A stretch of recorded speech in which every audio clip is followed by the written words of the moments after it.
હાય વિદ્યાર્થી મિત્રો, કેમ છો? મજામાં? જો તમે મજામાં હોય તો હું પણ મજામાં. વિદ્યાર્થી મિત્રો, આજના લેક્ચરની અંદર આપણે ચેપ્ટર નંબર 3 જે સ્ટેટમાં ચાલતું હતું મધ્યવર્તી સ્થિતિના માપ, એનું જે પહેલું માપ આપણે ચાલુ કર્યું તો મધ્યક.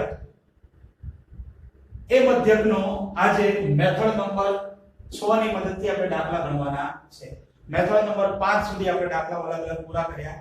ત્યાર પછી આજે છઠ્ઠું કે જેની અંદર મેથડ 6 માં આપણે મધ્યકના ટૂંકા દાખલાઓ ગણવાના છે. ટૂંકા દાખલા કે જે પરીક્ષાની અંદર પૂછાતા હોય છે. તો એ ટૂંકા દાખલા કેવા પ્રકારના હોય? તો સૌથી પહેલા એની વાત કરીએ તો એમાં જનરલી મેં પોતે પોતે 5 પ્રકારના દાખલાઓનો સમાવેશ કરેલો છે. 5 થી 6 અલગ અલગ પ્રકારના, જેમાં આપણે એક સુધારેલ મધ્યકના દાખલા ગણીશું, પછી બાકીના અવલોકનોનો મધ્યક શોધવાના દાખલા ગણીશું, મધ્યકનો અંતરાલવાળા દાખલા ગણીશું, અવલોકનોનો સરવાળાવાળા દાખલા ગણીશું અને બીજું અન્ય દાખલા ગણીશું. સૌથી પહેલા દાખલામાં સુધારેલ મધ્યક કે જેની અંદર તમને અવલોકન આપેલા હશે, એટલે કે અવલોકનોની સંખ્યા કુલ કીધી હશે, 10 અવલોકન છે, 20 અવલોકન છે, બરાબર, અને મધ્યક આપેલું હશે અને સાચી અને ખોટી કિંમત આપેલી હશે. એવા દાખલા સાચી કિંમત હોય તો પ્લસ કરીએ, ખોટી કિંમત હોય તો માઈનસ કરીએ. એના આધારે તમારે સુધારેલ મધ્યક શોધવાના દાખલા આવશે. બાકીના અવલોકનોનો મધ્યક કે જેની અંદર તમને અમુક અવલોકન આપી દીધા હશે, 50 અવલોકન, અને એમાં કહેવામાં આવ્યું હશે કે બે અવલોકન ખોટા છે અથવા તો વધારાના છે, તો એને બાદ કરી દેવાના છે, અને બાકી જે અવલોકન વધે એનો મધ્યક શોધવાનો. તો એવા પણ દાખલાનો અભ્યાસ કરીશું. ત્યાર પછી મધ્યકનો અંતરાલ, તો એની અંદર તમને એક અંતરાલ આપેલો હશે મધ્યકનો, અને એના આધારે તમારે ચેક કરવાનું હશે કે કોઈ મશીન હોય તો મશીન યોગ્ય રીતે કામ કરે છે કે નહીં, પછી કોઈ ફેક્ટરી હોય તો ફેક્ટરીમાં જે કારીગરો છે એ યોગ્ય રીતે કામ કરે છે કે નહીં. તો ઇન શોર્ટ એક અંતરાલ આપેલો હશે જેના આધારે તમારે નક્કી કરવાનું રહેશે. તો એવા અંતરાલવાળા દાખલા લેવાના છે. પછી અવલોકનોનો સરવાળો શોધવાના દાખલા આવશે અને અન્ય દાખલાઓ આવશે. એ તો આપણે સ્ટેપ બાય સ્ટેપ હવે ચાલુ કરીએ. તો તમે ફટાફટ ત્યાં સુધી આવી જાઓ. બુકની અંદર પેજ નંબર 71 પર આવો. સ્વાધ્યાય 3.1 એનો દાખલા નંબર બીજો, દાખલા નંબર 2 ઉપર આવો. ચલો એની રકમ વાંચો, ત્યાં સુધી રીમૂવ કરી દો.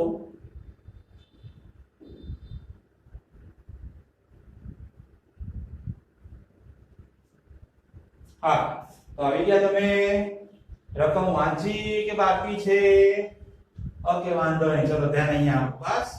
તો કે એ દાખલાની અંદર સ્વાધ્યાય 3.1 એનો બીજો દાખલો, પેજ નંબર 78. એક રીલ રેસમાં 4 સ્પર્ધકોની ઉંમરનો મધ્ય 25 વર્ષ ગણવામાં આવ્યો હતો.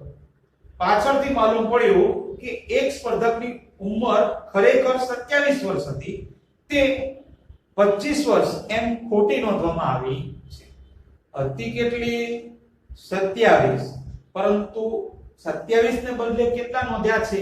25, જે ખોટી નોંધવામાં આવી છે. જો ઉંમરનો મધ્યક 25 થી વધારે હોય તો તે સ્પર્ધામાં ભાગ લઈ શકે નહીં, એવો નિયમ છે. આ સ્પર્ધાનો એક નિયમ છે કે જે વ્યક્તિની ઉંમરનો મધ્યક છે ને એ 25 થી વધારે આવે તો એ સ્પર્ધામાં ભાગ લઈ શકશે નહીં. અને તો તેઓ ઉંમરનો સુધારો કર્યા પછી, એટલે કે જ્યારે ભૂલ પડે ને સાચી કિંમત લેવાની હતી 27, એની જગ્યાએ ખોટી લઈ લીધી છે 25, તો એનો સુધારો કરવાનો, એટલે કે સુધારેલું મધ્યક શોધવાનું છે. અને ત્યાર પછી તમારે કહેવાનું છે કે આ સ્પર્ધક સ્પર્ધામાં ભાગ લઈ શકશે કે નહીં. આવો દાખલો છે. એટલે કે સૌથી પહેલા તો તમારે સુધારેલ મધ્યક શોધવાનો છે. તો સુધારેલ મધ્યક શોધતા હવે તમને આવડે છે? આવું ક્યાં તમારે આગળ આવ્યું છે કે નથી આવ્યું? સુધારેલ મધ્યકના દાખલા તો આયા હશે. ઓકે, વાંધો નહીં, ચલો આ દાખલો કયો છે?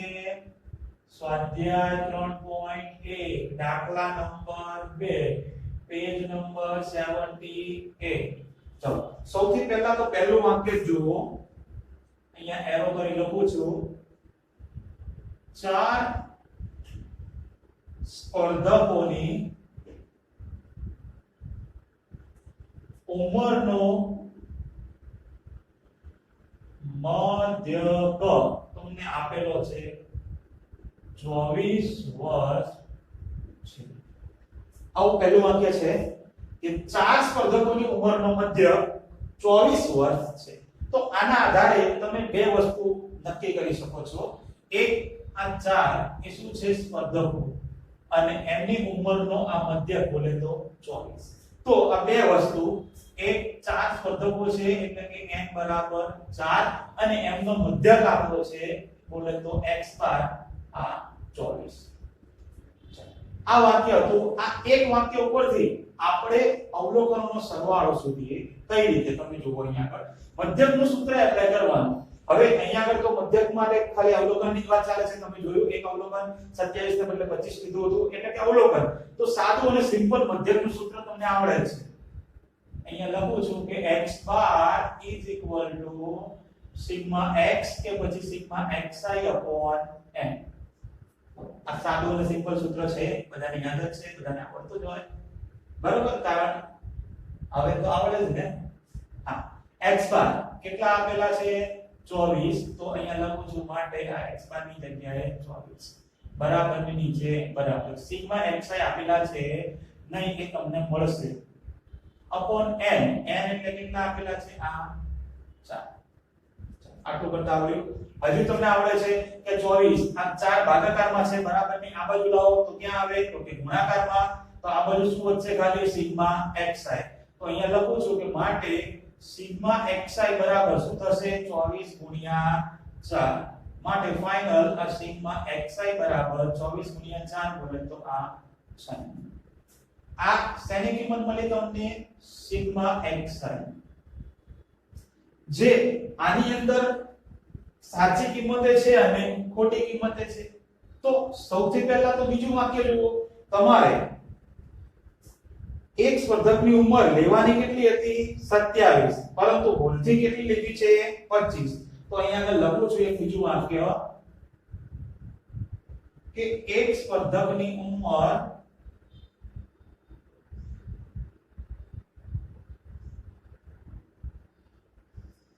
27 વર્ષ ને બદલે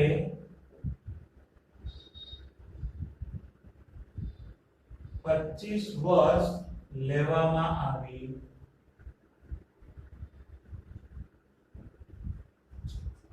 જો અહીંયા એક સ્પર્ધકની ઉંમર 27 વર્ષને બદલે 25 વર્ષ લેવામાં આવી છે.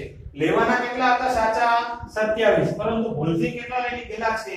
25. તો અહીંયા આગળ તમને બે કિંમત મળશે. એક સાચી કિંમત બરાબર કેટલી છે? આ 27, અને બીજું ખોટી કિંમત એ કેટલી છે? 25. તો સાચી કિંમત અને ખોટી કિંમત મળી જાય પછી હવે આ જે તમારી પાસે અહીંયા આગળ સાચી કિંમત હતી અને ખોટી કિંમત હતી બરાબર. સોરી, 27 ને બદલે 25 એટલે કે ખોટા લઈ લીધેલા છે આની અંદર. તો હવે શું કરવાનું? તો તમારે આ વસ્તુ યાદ રાખવાની. કોઈ પણ જગ્યાએ જ્યારે તમને સાચી વસ્તુ અને ખોટી વસ્તુની વાત કરી હોય તો સાચી વસ્તુ હોય એ પ્લસ કરી દો અને ખોટી હોય તો એને સુધારવાની છે, એને શું કરવાની? માઈનસ. લો, આવડે કે ન આવડે? સાચી કિંમત છે એ લીધી નથી તો કરો પ્લસ, ખોટી કિંમત હોય ખોટું છે કોઈ પણ વસ્તુ ખોટું કરો તો બાદ કરી દો. ઓકે, તો અહીંયા ધ્યાન આપી દો. હવે આ જે ખોટો સિગ્મા xi હતો એની જગ્યાએ સુધારેલ સિગ્મા xi. ટોટલ કેટલા હતા? 96. આની અંદર શું કરીશું આપણે? તો કે પ્લસ કરીશું સાચી કિંમત અને માઈનસ કરીશું ખોટી કિંમત. તો સાચી કિંમત પ્લસ આ માઈનસ ખોટી કિંમત. તો બરાબર નીચે આ બરાબર 96 ના 96 પ્લસ ના પ્લસ. સાચી કિંમત કઈ છે? 27 માઈનસ ખોટી કિંમત કઈ છે? આ 25. તો બોલો 96 ની અંદર 27 પ્લસ કરો અને 25 માઈનસ કરો તો ફાઇનલ આન્સર કેટલો મળશે? આ 98. આવડે? આ શું આવ્યું? સુધારેલ xi. તમારે શું શોધવાનું છે? પહેલા તો સુધારેલો મધ્યક, પછી ચેક કરવાનું છે સ્પર્ધક સ્પર્ધામાં ભાગ લઈ શકશે કે નહીં. ઓકે, તો હવે આપણે શોધી દઈએ મેન વસ્તુ. બોલે તો આ સુધારેલ x બાર, એ સુધારેલ મધ્યક લખો તમે, તે લખો. હા, તો સુધારેલ x બાર મધ્યકનું સૂત્ર શું? તો કે સૂત્ર તો આનું આ જ રહેવાનું છે, પણ આગળ શબ્દ શું લાગી જશે? ખાલી સુધારેલ. તો અહીંયા આગળ આ સુધારેલ સિગ્મા xi upon n. જો વિદ્યાર્થી મિત્રો, આપણે એક અવલોકન જે સાચું હતું એ પ્લસ કર્યું અને ખોટું હતું એ શું કર્યું? માઈનસ. એટલે n જે છે 4, એની અંદર કોઈ પ્લસ માઈનસ હતું, 4 ની અંદર એક પ્લસ કરો અને એક માઈનસ કરો તો 4 ના 4 જ રહેવાના ને, એટલે n ની કિંમત બદલાશે નહીં. હા, હજુ આપણે 27 ખાલી પ્લસ કર્યા અને 25 માઈનસ નથી કર્યા, તો 4 તો હતા, 27 એક પ્લસ કર્યા. અવલોકનની વાત છે, બરોબર? 4 અવલોકન છે, એક અવલોકન 27 નંબરનું પ્લસ કરીએ તો 4 ને 1 કેટલા થઈ જાય? 5 થાય. પડે ખબર? ખોટી કિંમત માઈનસ કરી હોય તો આ 25, આ સાચી કિંમત 1 છે, અવલોકન 27, ખોટી કિંમત વાળો અવલોકન પણ 25 1 છે, તો 1 પ્લસ કરીને 1 માઈનસ કરીએ એટલે n ચેન્જીસ થશે નહીં, 4 નો 4 જ રહેવાનો છે. તો અહીંયા આગળ સુધારેલ સિગ્મા xi કેટલા મળ્યા આપણને? આ 98 ભાગ્યા 4. તો કરો ત્યારે ફટાફટ. 98 ભાગ્યા 4 કેટલા આવે છે? બોલો ત્યારે. તો 98 ભાગ્યા 4 કરશો તો તમને 24.5 અને બ્રેકેટમાં શું લખવાનું? વર્ષ મળી જશે.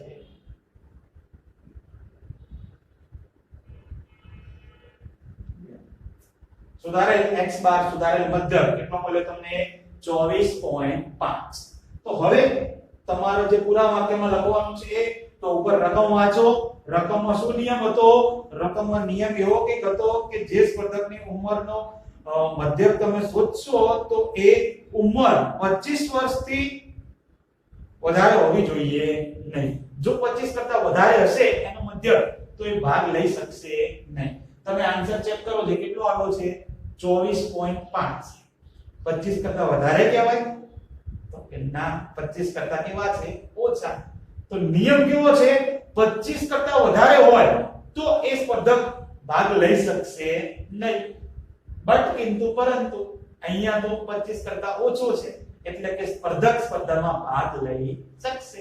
પણ આને છે પૂરા વાક્યમાં લખવું પડે તો પૂરેપૂરા માર્ક્સ મળે.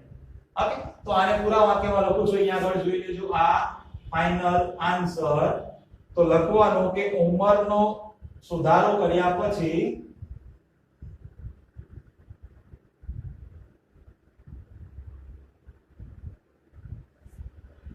નવો સુધારેલ મધ્ય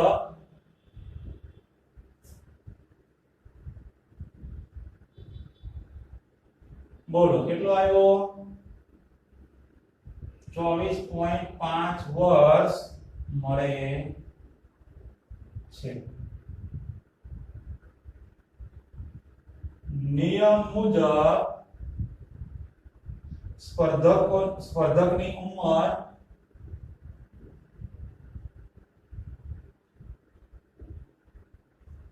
25 વર્ષથી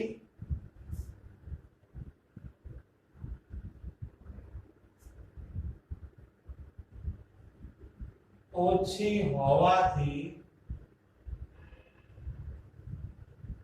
સ્પર્ધક સ્પર્ધામાં ભાગ લઈ શકશે. લ્યો, આવી રીતે પૂરા વાક્યમાં લખવાનું કે ઉંમરનો સુધારો કર્યા પછી નવો સુધારેલ મધ્યક કેટલો મળે છે?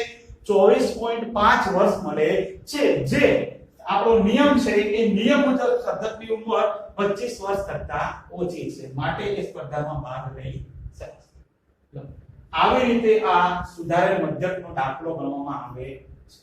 બોલો, આમાં કશી વસ્તુ અઘરી છે મગજમાં ફિટ એટલું જ રાખવાનું સૌથી પહેલા તમને જે પહેલું વાક્ય આપ્યું હોય એના મધ્ય બે વસ્તુ નક્કી કરી દો n અને x બાર દરેક દાખલામાં સુધારેલ મધ્યકની વાત હોય એટલે આ વસ્તુ આપેલી જ હોય તો એના આધારે પહેલા તો તમારે આ ખોટી સિગ્મા xi શોધી નાખવાની ખોટા અવલોકનનો સરવાળો જેને કહેવાય આને xi એટલે અવલોકન સિગ્મા એટલે સરવાળો અવલોકનનો સરવાળો તમને આ મળશે પણ આ કેવો છે ખોટો કારણ કે આની અંદર ખોટી કિંમત કેવી છે પ્લસ કરેલી છે તો હવે આપણે એને ચેન્જ કરીએ સુધારો કરીએ તો આ બીજું વાક્ય કે જે દેવાના 27 ને બદલે કેટલા લીધેલા છે 25 તો સાચી કિંમત 27 ને ખોટી કિંમત 25 તો આની અંદર ચેન્જ કરી દો હેડિંગ આપી દો સુધારેલો સાચી કિંમત પ્લસ કરો ખોટી કિંમત માઈનસ કરો ફાઇનલ આન્સર તમને આ સુધારેલ સિગ્મા xi મળી જાય તો પછી મૂકી દો મધ્યકનું સૂત્ર દાખલોમાં કિંમત મૂકો જવાબ આવે કશું જ કરવાનું છે બોલો હવે આવડે દાખલો આ તો સુધારેલ મધ્યકનો દાખલો તો હવે આપણે બીજો દાખલો જોઈએ તો એના માટે હવે પેજ નંબર 117 ઉપર આવો બુકમાં પેજ નંબર 117 આવી જાઓ ફટાફટ એની અંદર તમને દાખલો આપેલો છે સ્વાધ્યાય 3 માં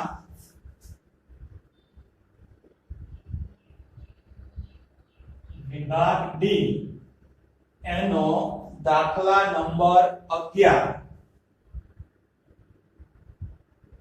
પેજ નંબર 117 આ દાખલાની રકમ વાંચો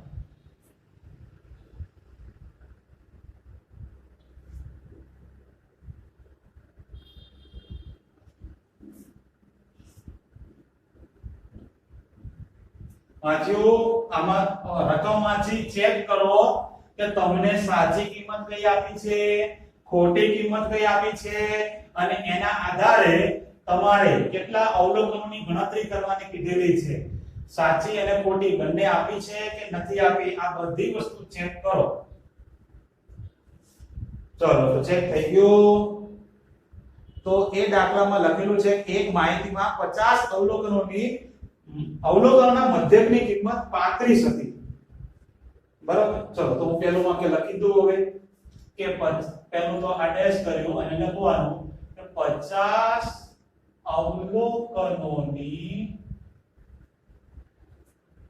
અવલોકનોના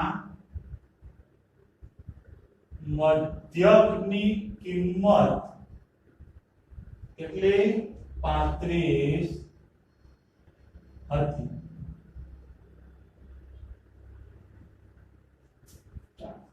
તો આના આધારે આપણે બે વસ્તુ નક્કી કરી દઈએ કેટલા અવલોકનોની વાત કરી છે 50 બોલે તો n બરાબર 50 મધ્યકની કિંમત કેટલી છે 35 તો આ x બાર બરાબર આ 35 આગળ વાંચીએ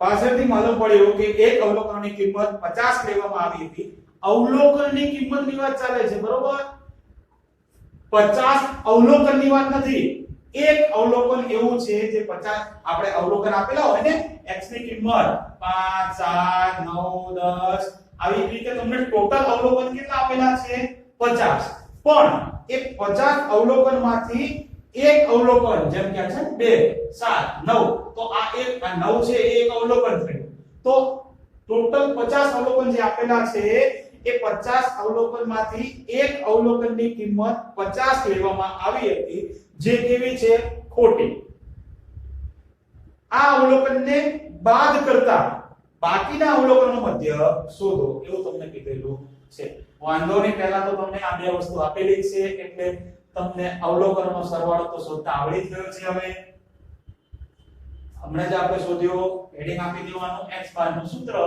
તો કે x બાર sigma xi n બોલો x બાર બોલે તો આ 35 બરાબર ના બરાબર સિગ્મા xi આપેલા નથી n કેટલો આપેલો છે આ 50 હવે 50 નું આ બાજુ લઈશ તો થઈ જશે ગુણાકાર તો આ બધું શું વધશે ખાલી તો માટે સિગ્મા xi બરાબર આ 35 ગુણ્યા 50 માટે ફાઇનલ સિગ્મા xi બરાબર બોલો કેટલા આવે છે 35 ગુણ્યા 50 તો 1700 ને આ 50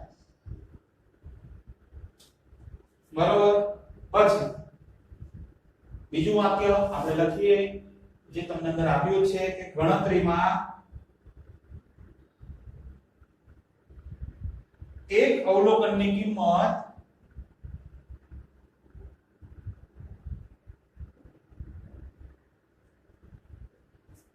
$50 લેવામાં આવી હતી જે ખોટી કિંમત છે। આવી રીતે તમને જે રીતે રકમમાં વાક્ય આપ્યું છે એ જ રીતે મેં લખ્યું। જો કે ગણતરીમાં કેટલા અવલોકન, એક અવલોકનની કિંમત કઈ છે 50। આ કિંમત કેવી છે લખેલું છે ખોટી, તો તમને આપેલું છે તો એના આધારે માટે અહીંયા લખી દઈએ કે ખોટી કિંમત કઈ છે, આ 50 નંબરની ખોટી કિંમત આપેલી છે। તો હવે સૌથી પહેલા તો જુઓ, બીજું અહીંયા આગળ સાચી કિંમત તમને આપી જ નથી। સાચી વસ્તુ કઈ વસ્તુ પ્લસ કરવાની એ ક્યાંય આપેલી છે? હા, ખોટી કિંમત છે એટલે એ તો માઈનસ કરવી પડશે, પણ એ પહેલા ઓકે તો ખોટી કિંમત માઈનસ કરી દઈએ। તો કુલ કેટલા આપેલા છે? તો કે અહીંયા આગળ લખવાનું, શું લખવાનું? સુધારેલ સિગ્મા xi। બોલો ટોટલ કેટલા છે? આ 1750। આની અંદર સાચી કિંમત હોય તો પ્લસ કરીએ, પ્લસ શું થાય? અહીંયા લખું છું બસ સાચી કિંમત અને માઈનસ ખોટી કિંમત। ચલો બરાબર ના બરાબર 1750। બોલો સાચી કિંમત ક્યાં તમને આપી છે? નથી આપી, તો 0 લઈ લો। માઈનસ ખોટી કિંમત આપી છે તો કે હા કેટલી છે? તો કે આ 50। તો કરી દો, 1750 માંથી 50 જાય તો કેટલા વધશે? 1700। બોલો આવડે? કશું છે નહીં। હવે આ શું આવ્યું? સુધારેલ સિગ્મા xi। પણ અહીંયા જુઓ તમે ટોટલ અવલોકન હતા કેટલા? 50 અવલોકન હતા, એમાંથી કેટલા અવલોકન માઈનસ કર્યા? તો કે એક અવલોકન માઈનસ કર્યું છે જુઓ, અને પ્લસ કર્યું છે નહીં। અગાઉનો જે દાખલો હતો એમાં n ની કિંમત 4 હતી, એમાં એક અવલોકન પ્લસ કર્યું હતું, બીજું અવલોકન માઈનસ કર્યું હતું। તો 4 ની અંદર એક પ્લસ થાય અને એક માઈનસ થાય એટલે ફાઇનલ આન્સર n ની કિંમત ચેન્જ થતી નહોતી। પરંતુ અહીંયા જુઓ, અહીંયા આગળ એક જ અવલોકન આપણે અહીંયાથી માઈનસ કર્યું છે 50 નંબર, પણ પ્લસ કર્યું છે નહીં। તો પછી તમારો જે n છે એ પણ ચેન્જીસ થશે। તો એના માટે આ સુધારેલ n। હવે આમાં શું સુધાર્યું? તો કે ટોટલ હતા કેટલા? 50। આમાંથી માઈનસ કેટલા અવલોકન કર્યા? એક અવલોકન, તમે જોઈ શકો છો, તો -1। તો બાકી અવલોકન વધે કેટલા? તો કે 49। તો બાકીના અવલોકનો એટલે કે આ કેટલા થયા? 49। તો એનો અવલોકનનો મધ્યક શોધવાનો છે। તો અહીં આગળ હેડિંગ આપી દેવાનું, બાકીના અવલોકનોનો મધ્યક। બોલો બાકીના અવલોકનોનો મધ્યક, તો હેડિંગ આપી દો ત્યારે શું આપશો કે x બાર કોઈ લખે સુધારેલ x બાર, કોઈ વાંધો નથી। અહીંયા આપણે લખવાનું છે કે સુધારેલ સિગ્મા xi અપોન સુધારેલ n। સુધારેલ n ને બાકીના અવલોકનો પણ કહેવાય। મધ્યક આપણે શોધવાનો છે બાકીના અવલોકનો, પણ આ n ને શું કહેવાય? બાકીના અવલોકનો। ટોટલ અવલોકનો હતા કેટલા? તો કે 50। એમાંથી બાકી કેટલા વધ્યા? તો કે આ 49। અહીંયા લખી દઉં છું બાકીના અવલોકન।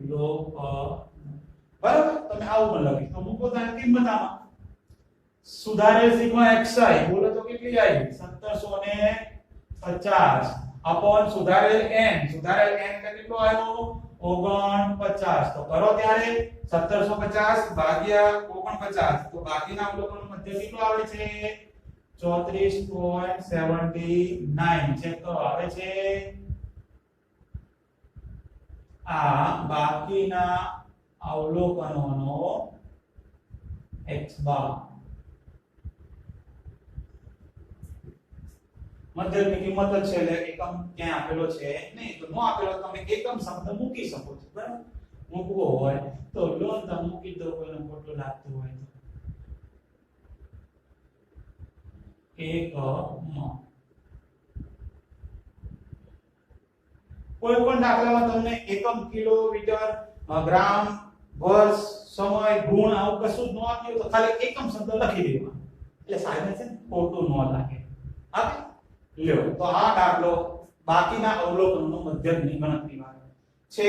કઈ અઘરી વસ્તુ એની એ જ વસ્તુ છે, તમને આવડે જ છે. જે અવલોકન આપ્યો હોય સુધારેલ અવલોકન સુધારેલ એટલે કે સિગ્મા xi અવલોકનનો સરવાળો શોધી દો. આ ખોટો છે તો એમાં ખોટી કિંમત અહીંયા એક જ છે તો એ માઈનસ કરી દો. હવે બીજી વસ્તુ એ છે કે અહીંયા આગળ એક અવલોકન માઈનસ કર્યું પ્લસ કર્યું છે નહીં તો કેટલા અવલોકન માઈનસ કર્યા તો કે એક અવલોકન. કયા નંબરનું? નંબર 50. પણ કેટલા અવલોકન માઈનસ થયા તો કે એક. તો ટોટલ માંથી એક માઈનસ કરી દો તો તમને n મળી જાય સુધારેલો કે પછી બાકીના અવલોકનો મૂકી દો સૂત્ર આવી ગયો જવાબ. તો આવડે આ તો બાકીના અવલોકનોના મધ્યફળો દાખલો. ત્યાર પછી હવે તમે આવી જાઓ બુકમાં પેજ નંબર 117 જ છે ડી નો જ છે પણ દાખલા નંબર 9 એની રકમ વાંચો. સ્વાધ્યાય ની અંદર દાખલા નંબર વિભાગ ડી ની અંદર નવમો દાખલો કે જેની અંદર તમે ચેક કરો શું શોધવાનું કીધેલું છે અને ખાસ તો સાચું અવલોકન ખોટી અવલોકન આપેલું હોય તો એ વસ્તુની ખાસ ગણતરીમાં ધ્યાનમાં રાખજો. કઈક વસ્તુ જે અગત્યની હોય એની નીચે અંડરલાઈન કરી દેવાની દાખલામાં બરોબર. કોઈ પણ દાખલો હોય હાથમાં પેન્સિલ રાખવાની જ, આ ભૂલવાનું નહીં.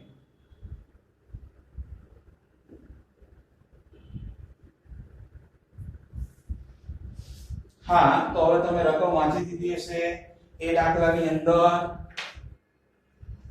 પરફ્યુમના જથ્થાની એક વાત ચાલે છે. ઓકે વાંચીએ આપણે કે એક પરફ્યુમના ઉત્પાદક મશીનથી ભરેલ બોટલોમાં પરફ્યુમના જથ્થાનો મધ્યક તમને આપેલો છે 29 મિલી 29.6 મિલી અને 30.4 મિલીની વચ્ચે હોવો જોઈએ. એક પરફ્યુમની બોટલ ભરે છે મશીનથી અને એનો મધ્યક કેટલો હોવો જોઈએ એ આપ્યું છે એટલે અંતરાલ આપ્યું છે. જો મધ્યક કઈ બે કિંમતની વચ્ચે હોવો જોઈએ તો 29.6 મિલી થી 30.4 મિલી. જે અને શબ્દ આપ્યો છે ને ત્યાં આગળ થી શબ્દ તમારે સમજી લેવાનો એટલે કે એની વચ્ચે અંતરાલ જ આપે છે બરાબર. એક ખોટું કહેવાય નહીં. હા તો આ બે કિંમતની વચ્ચે હોવો જોઈએ. તો હવે તપાસ માટે લીધેલ 7 બોટલો લીધી છે તપાસ માટે અને એનો પરફ્યુમનો જથ્થો તમને આપેલો છે. કેટલો કેટલો જથ્થો આપે છે પરફ્યુમનો અહીંયા મેં લખું છું ધ્યાન રાખજો. તો એમાં છે તમને સૌથી પહેલા 30.2 તો આ 30.2 ત્યાર પછી 28.9 પછી 29.2 પછી 30.01 સોરી 30.1 29.4 31.3 અને 31.4 આ તમને જુદી જુદી 7 બોટલમાં પરફ્યુમનો જથ્થો આપેલો છે અને કીધું છે કે શું આ મશીન યોગ્ય રીતે કામ કરે છે કે નહીં એ તમારે ચેક કરવાનું છે. જો એટલે કે આ દાખલામાં તમારે મધ્યક શોધવાનો છે, આમ બીજું કંઈ કરવાનું છે નહીં. અને મધ્યક શોધવાનો એ મધ્યક કેટલો મળવો જોઈએ તો તમને જે બે અંતરાલ આપેલા છે ને એની વચ્ચે હોવો જોઈએ. એટલે કે 29.6 થી 30.4 આની વચ્ચે તમને મધ્યક મળવો જોઈએ. જો આની વચ્ચે મધ્યક મળે તો મશીન યોગ્ય રીતે કામ કરે છે અને આઉટ ઓફ જાય એટલે કે અંતરાલમાં નો આવે, નાનો આવે અથવા તો મોટો મધ્યક આવે તો પછી મશીન યોગ્ય રીતે કામ કરતું નથી. તો કરીએ ચેક. ત્યારે આપણે સૌથી પહેલા તો તમને દાખલામાં શેની વાત કરી છે? x એકમ કયો છે તો કે પરફ્યુમનો જથ્થો, પરફ્યુમના જથ્થાની વાત કરી છે. બોલો ત્યારે m કુલ કેટલી બોટલોનો જથ્થો આપેલો છે? 7 3 ને 4 7. તો આ બે વસ્તુ તો તમને લખતા આવડે જ છે. ઓકે તો હવે અવલોકન વાળો દાખલો છે તો આપણે ઊભી રીતે શીખ્યા છીએ એ જ કરવાનું બરોબર. અહીંયા આગળ લખી દેવાનું કે xi બોલો શું આપ્યું છે? xi 30.2 28.9 29.2 30.1 29.4 31.3 31.4 આ તમને બસ અવલોકન આપેલા છે તો શોધો મધ્યક તો આવડે જ છે કરો સરવાળો xi નો સરવાળો જેને શું કહીએ આપણે સિગ્મા xi બોલો કેટલી આવે છે કરો જે સરવાળો 210.5 આવે છે કે નથી આવતો આવી રીતે વ્યવસ્થિત ખાના દોરો ને તો સાહેબને કેવું લાગે સારું લાગે ઓકે હા બોલો સિગ્મા xi કુલ સરવાળો કેટલો આવ્યો 210.5 તો હવે આપી તો એડી તમને સૂત્ર આવડે છે શું શોધવાનું છે તો કે પરફ્યુમ ના જથ્થાનો મધ્યક વિદ્યાર્થી મિત્રો તમારે ડીઆઈ વાળી બોલે તો ટૂંકી રીત વાપરવી હોય તો વાપરી શકો છો બરોબર પણ આપણે પોઈન્ટ માં છે તો પછી ડીઆઈ ને કેન્સલ કરીએ કે સીધી રીતે દાખલો ગણીએ તો એના માટે આ x bar sigma xi n sigma xi બોલે તો અવલોકનનો સરવાળો 210.5 ભાગા n તો n બરાબર આ 7 તો કરો ત્યારે 210.5 ભાગ્યા 7 તો તમને આન્સર મળે છે આ 30.07 અને બ્રેકેટમાં મિલી મીટર લીટર આગળ બસ દાખલો પતી ગયો પણ હવે ચેક કરવાનું ને કે મશીન યોગ્ય રીતે કામ કરે છે કે નથી કરતું તો વાંચો પછી ઓલો અંતરાલ શું હતો કઈ બે કિંમતની વચ્ચે મધ્યક આવવો જોઈએ તો જુઓ કે પરફ્યુમના જથ્થાનો જે મધ્યક છે એ 29.6 મિલી થી 30.4 મિલી ની વચ્ચે આવવો જોઈએ તો અહીંયા આગળ શું આવ્યું છે 30.07 તો આની બે અવલોકનની વચ્ચે આવ્યો કહેવાય કે બહાર ગયો કહેવાય વિચાર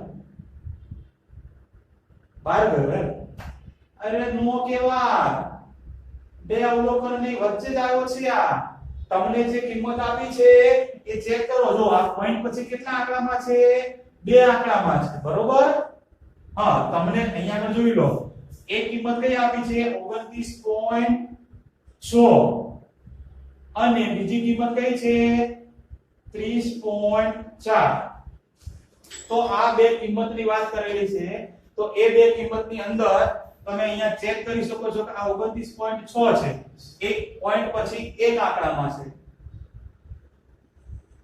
બાજી સાહેબ પોઈન્ટ પછી એક જ આંકડામાં છે બે આંકડામાં છે નહીં તો બે આંકડામાં નથી તો કશું ના હોય એટલે પાછળ શું હોય આ મિલી આ તો ખબર છે ને એ જ રીતે અહીંયા આગળ આ 30.4 પોઈન્ટ પછી એક જ આંકડામાં છે પરંતુ આ સંખ્યા બે આંકડામાં તો આપણે બે આંકડામાં લાવી હોય તો આની પાછળ લગાવો મિલી તો ચેક કરો આ 29.60 થી 30.40 ની વચ્ચે હોવો જોઈએ તો હવે ચેક કરો જે છે કે નહીં કેટલા છે 30.07 જ છે તો આ બેની વચ્ચે જ આવે તો 30.40 સુધીની કિંમતો આવે હા હજુ આ 30.7 આન્સર આવ્યો હોય તો પછી આ આઉટ ઓફ જતો રહ્યો અંતરાલની બહાર જતો રહ્યો કહેવાય આ પોઈન્ટ પછી એક આંકડો પાછળ એક મીંડું જોડાય તો 30.70 થાય આપણે તો કેટલી સંખ્યા ધ્યાનમાં રાખવાની 30.40 સુધીની એટલે કે આ કિંમત જે છે એ આ બે અંતરાલની વચ્ચે જ આવે છે બરોબર એટલે કે મશીન જે છે એ યોગ્ય રીતે કામ કરે છે તો તમને હવે પૂરા વાક્યમાં લખતા આવડશે કે હું વાંધો નહીં ચલો બસ લખી દઉં તો કે પરફ્યુમના જથ્થાનો મધ્યક અહીંયા લખવાનું પૂરા વાક્યમાં પરફ્યુમના જથ્થાનો મધ્યક કેટલો 30.07 મિલી મળે છે જે તમને જે આપેલો છે જે આપેલા અંતરાલ 29.4 સોરી 29.6 થી 30.4 મિલી ની વચ્ચે મળે છે કે વચ્ચે આવે છે માટે આ મશીન યોગ્ય રીતે કામ કરે છે. લ્યો આ બસ આટલું લખવાનું હતું, બીજું કશું છે નહીં. પણ આવું લખો ને તો જ સાહેબ ખુશ થાય, કારણ કે સાહેબ ખુશ થશે નહીં. આટલા સુધી લખો, આ આન્સર સાચો હોય એટલે તમે ખુશ થો, બરાબર. અને સાહેબ ક્યારે ખુશ થશે? આવી રીતે ફાઇનલ લખેલું હોય તો સાહેબ ખુશ થઈ જાય તમારી સાથે સાથે. અને સાહેબ પછી શું કરે તમને ખબર છે, જેટલા માર્ક્સ નો દાખલો હોય ને એટલા પૂરેપૂરા આવી જાય. ઓકે, તો આ તો તમારો નવમો દાખલો વિભાગ ડી નો. હવે આવી જાઓ સ્વાધ્યાય 3 માં જ વિભાગ સી એનો દાખલા નંબર 9, પેજ નંબર 116, વિભાગ સી નો નવમો દાખલો. જો આ વિભાગ ડી નો નવમો હતો ને, હવે વિભાગ સી નો નવમો દાખલો. એની રકમ વાંચો, પછી તમને કંઈક સમજાવો અને પછી આપણે દાખલો ગણીએ. દાખલાનો જવાબ આવે એટલે તમે ખુશ ને હું એ ખુશ. પછી તમને સરસ મજાનું હોમવર્ક આપું.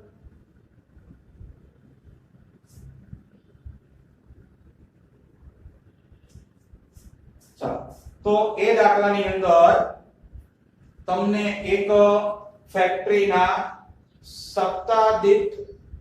સાપ્તાહિક ઉત્પાદન x અને એનો મધ્યક 81 એકમો છે. જો ઉત્પાદન ખર્ચ y બરાબર 3x + 50 હોય તો ખર્ચનો મધ્યક શોધો. હવે તમને બે અલગ અલગ એકમો આ દાખલામાં આપેલા છે, બરોબર. એ પહેલા તમારે એક વસ્તુ યાદ રાખવાનું કે મધ્યકની જે કિંમત છે ને, જે કિંમત, એ કિંમત આ એનો ગુણધર્મ છે કે મધ્યકની કિંમત ઉગમ બિંદુ પરિવર્તન અને માપ કે સ્કેલ પરિવર્તન બંને એક જ છે. માપ પરિવર્તન કે પછી સ્કેલ પરિવર્તન, આ બંને પરિવર્તનથી સ્વતંત્ર છે. ઉગમ બિંદુ પરિવર્તન અને માપ કે સ્કેલ પરિવર્તન સમજાવી દઉં તમને પહેલા, પછી દાખલો અહીંયા. ઓકે, હા, ઉગમ બિંદુ પરિવર્તન बोले तो प्लस और माइनस. बीजू माप के પછી સ્કેલ પરિવર્તન બોલે તો ગુણાકાર કે ભાગાકાર. આમાંથી તમે જે વસ્તુ કરવું હોય કરો. તમારે કોઈ વસ્તુ એડ કરવી હોય, કોઈ વસ્તુ માઈનસ કરવી હોય, કોઈ વસ્તુ ગુણાકાર કરવી હોય કે કોઈ વસ્તુ એના ભાગની બોલે તો ભાગાકાર કરવો હોય, તો મધ્યકની જે કિંમત છે એની અંદર તમારે ચારે ચાર વસ્તુની ગણતરી કરી શકો છો. એને થી સ્વતંત્ર છે, બરોબર. સ્વતંત્ર કિંમત છે મધ્યક. એટલે કે જો તમને x બાર કોઈ પણ મધ્યક આપેલો હોય, x બાર તમને 50 આપેલો છે, તમને એમ કીધું કે આની અંદર બે અવલોકનો ઉમેરીને નવો મધ્યક શોધો, તો બે પ્લસ કરી દેવાના. ખબર પડે? તમને કીધું 3 માઈનસ કરો તો 3 માઈનસ કરી દેવાના, કાઢી નાખવાના છે, બાદ કરવાના છે તો બાદ કરી દો, વાંધો નહીં. તમને કીધું કે બે ગણી કરવાની છે, મધ્યકની કિંમતને કેટલી ગણવાની છે? બે ગણી, તો ગુણ્યા 2 કરી દો ને. તમને કીધું 5 ગણી, તો ગુણ્યા 5 કરો ને. ખબર પડે? તમને એમ કીધું હોય કે આની કિંમત 5મા ભાગની છે, ભાગની એટલે શું કરવાનું? ભાગ્યા 5.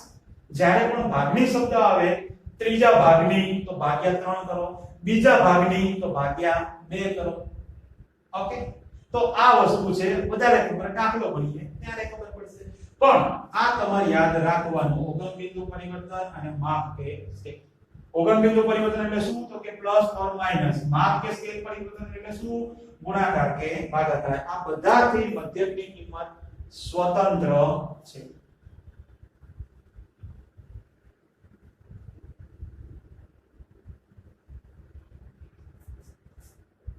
હા, તો એ દાખલાની અંદર તમને બે અલગ અલગ ચલ આપેલા છે આપણે રકમમાં છે.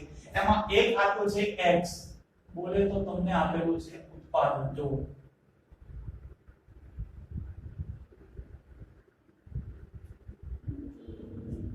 શું x એ ઉત્પાદન છે, જ્યારે y એક બીજું આપેલો છે ચલ. y ની કિંમત કેટલી આપેલી છે? સોરી, શું આપ્યું છે? તો કે ઉત્પાદન ખર્ચ આપ્યું છે. હવે પહેલી લાઈન ફરીથી વાંચો કે એક ફેક્ટરીના સપ્તાહ દીઠ ઉત્પાદન x નો મધ્યક, x નો મધ્યક તમને આપેલો છે. તો x નો મધ્યકને આપણે x બાર કહીએ છીએ. તો x બાર કેટલો આપેલો છે? 81 આપેલો છે. પછી તમને એક સમીકરણ આપેલું છે કે y ઉત્પાદન ખર્ચ માટેની વાત છે. એક સમીકરણ છે, એના આધારે ખર્ચનો મધ્યક શોધો. ખર્ચનો મધ્યક, ખર્ચ એ શું છે? y.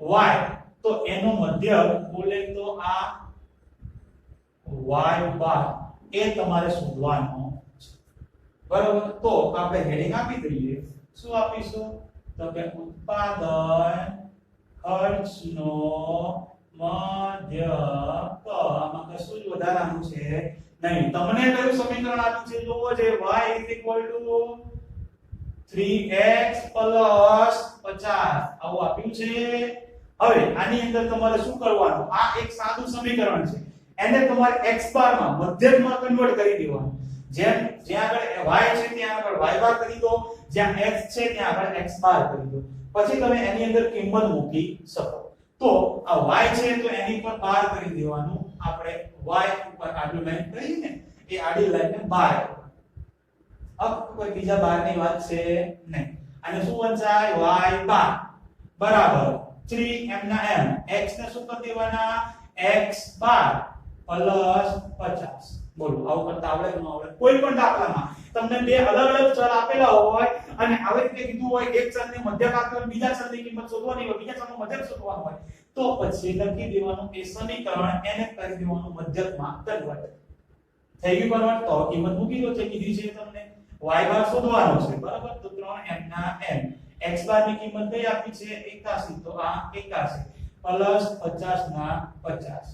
બોલો, જો આપણે શું કર્યું? અહીંયા આગળ એક પરિવર્તન થયું. આ 3 ગુણ્યા 81 બોલે તો ગુણાકાર કર્યો, તો આ માપ કે સ્કેલ પરિવર્તન થયું કહેવાય.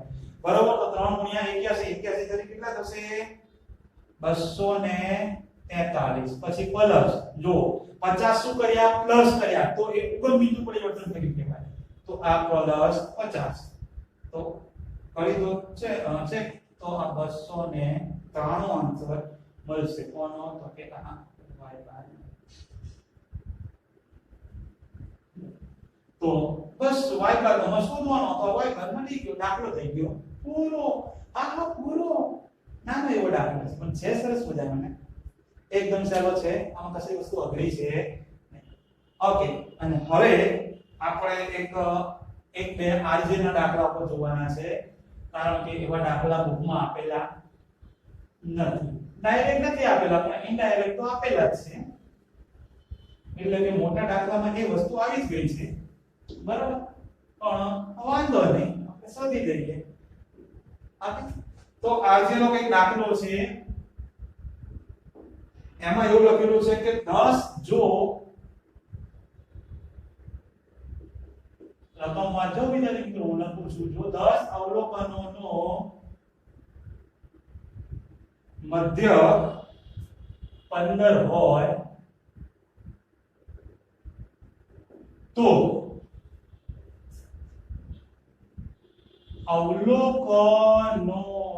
અવલોકનોનો સરવાળો શોધો. બસ આટલું છે, બીજું કશું જ કીધું નથી. જો એકદમ ફટ દાખલો પૂરો. કેટલા અવલોકન આપ્યા છે? 10. n બરાબર 10. મધ્યક કેટલો છે? 15. તો x બાર બરાબર 15. અવલોકનોનો સરવાળો આપણે આગળ વાત કરી, આ તમને ગુજરાતીમાં આપેલું છે. અવલોકનોનો સરવાળો, અવલોકનને શું કહેવાય? xi. સરવાળાને શું કહેવાય? આ સિગ્મા. બોલો, આ શોધવાનું, કશું જ કરવાનું છે નહીં. તો મૂકી દો આ x બાર નું સૂત્ર, સિગ્મા xi n.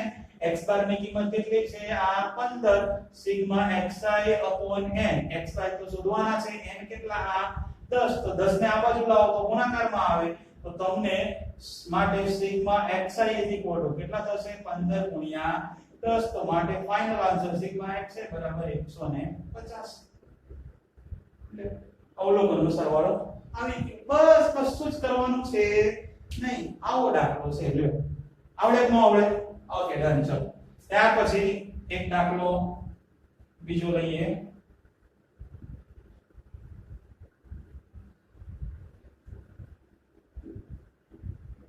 કે જે દાખલાની અંદર અગત્યનો દાખલો છે અને સમજવા જેવો દાખલો છે આ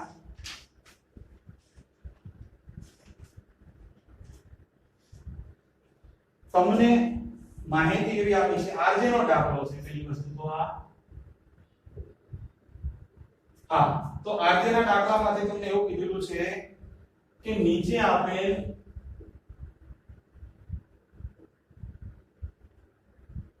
અવલોકનો પરથી મધ્યકમાંથી લીધેલ વિચલનોનો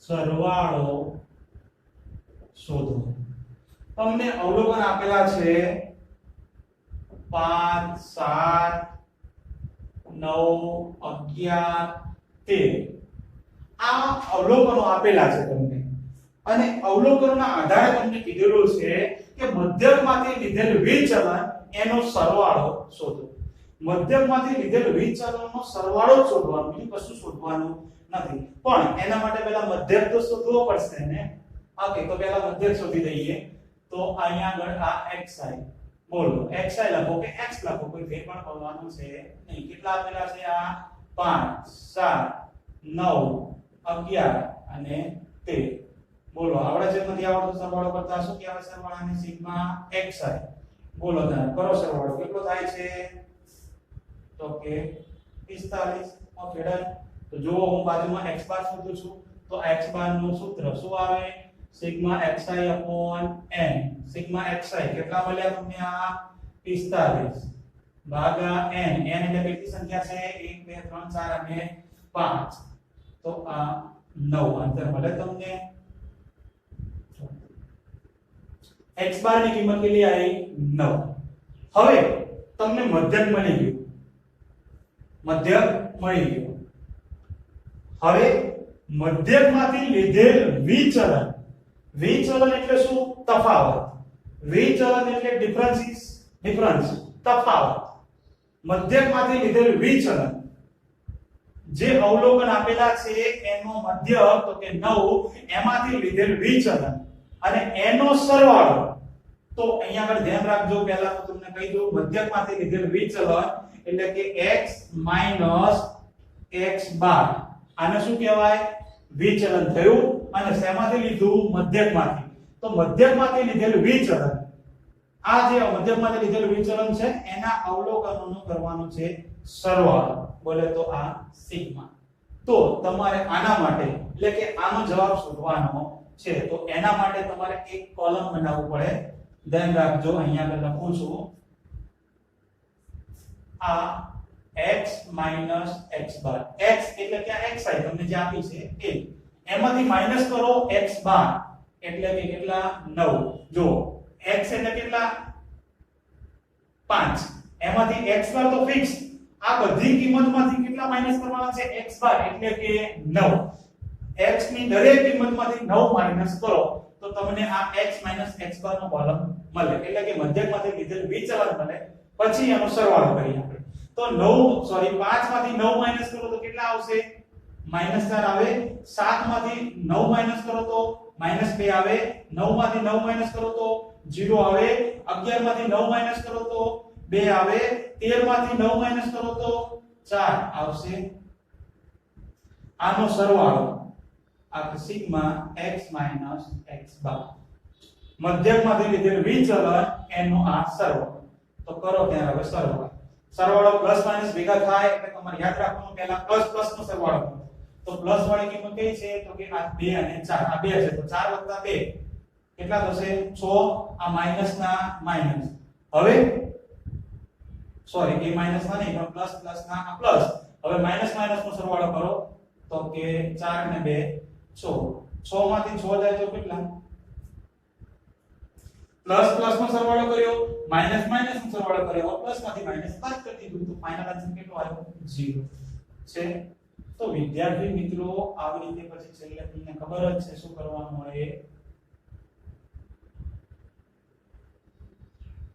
આ તો આવડે જ છે ને આ તો એક એક દાખલામાં ભૂલવાનું નહીં મધ્યકમાંથી લીધેલ વિચલન એનો સરવાળો કેટલો આવ્યો 0 તો વિદ્યાર્થી મિત્રો આ સૌથી અગત્યનો પોઈન્ટ છે યાદ રાખજો કોઈ પણ જગ્યાએ આ વસ્તુ વિકલ્પમાં ટૂંકા પ્રશ્નમાં દરેક જગ્યાએ પૂછાઈ શકે છે મધ્યકમાંથી લીધેલ વિચલનનો સરવાળો હંમેશા 0 જ આવે હંમેશા 0 જ આવે આ વસ્તુ ધ્યાન રાખજો અહીંયા આપણે જોઈ લો તમને આમ લખ્યું હોય હવે આનો ઉપયોગ ટૂંકા દાખલામાં પણ પૂછાઈ શકે જેમ કે આ દાખલો બને ને આપણી સમજ માટે તો હવે કઈ રીતે પ્રશ્ન પૂછાય વિકલ્પમાં તો એની વાત કરું તમને આવી રીતે માહિતી આપી હોય બરાબર કરીને 0 આપેલું હોય જો આ તમને ખબર હોય પડે કે સિગ્મા x - x બાર કરીએ આનો અવલોકનનો સરવાળો હંમેશા કેટલો થાય 0 આને ગુજરાતીમાં શું વંચાય આંકડા શાસ્ત્રની ભાષામાં મધ્યકમાંથી લીધેલ વિચલન એનો આ સરવાળો હંમેશા કેટલો આવે 0 જ આવે આ એક એનું પરિણામ છે યાદ રાખજો મધ્યકમાંથી લીધેલ વિચલન એનો સરવાળો હંમેશા 0 જ આવે છે હવે આવી રીતે તમને વાક્ય આપેલું છે એટલે કે આ રીતે સંકેતમાં આપેલું છે અને તમને કીધું મધ્યકની કિંમત શોધો તો ડાયરેક્ટ જોઈને જ આપણને ખબર પડી જવી જોઈએ કે મધ્યકની કિંમત 15 છે ખબર પડે કઈ રીતે તો કે અહીંયા જુઓ જ્યારે પણ આવી રીતે કોઈ કોલમ આપેલું હોય સરવાળો કરીને બરાબર 0 હોય ને તો આ કિંમત કોની છે અહીંયા શું છે મધ્યક છે તો આ કિંમત પણ કોની હોય મધ્યકની જ હોય પણ ક્યારે બરાબર કરીને 0 હોવું જોઈએ તો જ ન કે નહીં ઓકે તો આ તમારે યાદ રાખવાનું કોઈ પણ જગ્યાએ હવે આની જેમ કે તમને આવી રીતે આપેલું હોય કે x - 37 આપે છે ચલો બરાબર કરીને 0 છે તો મધ્યકની કિંમત કેટલી 37 બોલો છે કે નહીં ચાલો તો હવે પછીનો એક દાખલો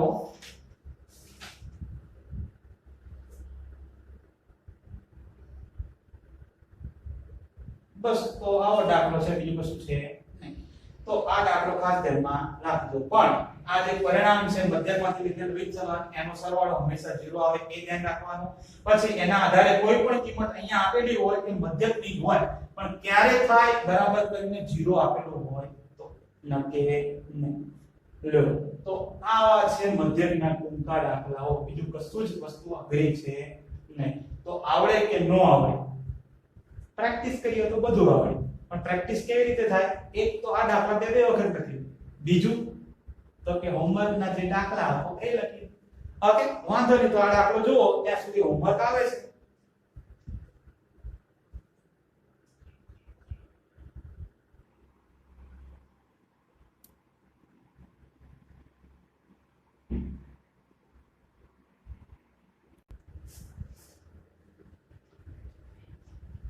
હા તો વિદ્યાર્થી મિત્રો તમે હોમવર્ક જોઈ લીધું હશે હવે આ હોમવર્ક બધી વસ્તુ તમને ખબર જ છે કેટલી વખત ગણવાની છે મારે કઈ કહેવાનું હોય નહીં દરેક લેક્ચર ની અંદર પણ વિદ્યાર્થી મિત્રો એક વસ્તુ તમને કહી દઉં કે અહીંયા આગળ મધ્યકના ટૂંકા દાખલા પત્યા એટલે કે મધ્યકના આપણે 6 વિડિયો અલગ અલગ બનાવ્યા અલગ અલગ મેથડમાં બરાબર તો હજુ પણ કોઈ પ્રોબ્લેમ હોય તો વિડિયો પાછળથી જોઈ લેવાના જે પણ વિડિયોમાં જે પણ મેથડના દાખલામાં પ્રોબ્લેમ હોય તેમાં ઓકે તો અહીંયા આગળ આપણું મધ્યક ચેપ્ટર પૂરું થતું નથી ત્રીજું બરાબર ચેપ્ટર તો ચાલુ જ છે પણ એનું જે પહેલું માપ છે મધ્યક એ અહીંયા આગળ આપણે પૂરું કરીએ ઓકે તો મળીએ નવા લેક્ચરમાં નવા માપ સાથે ત્યાં સુધી Tata bye bye see you please take care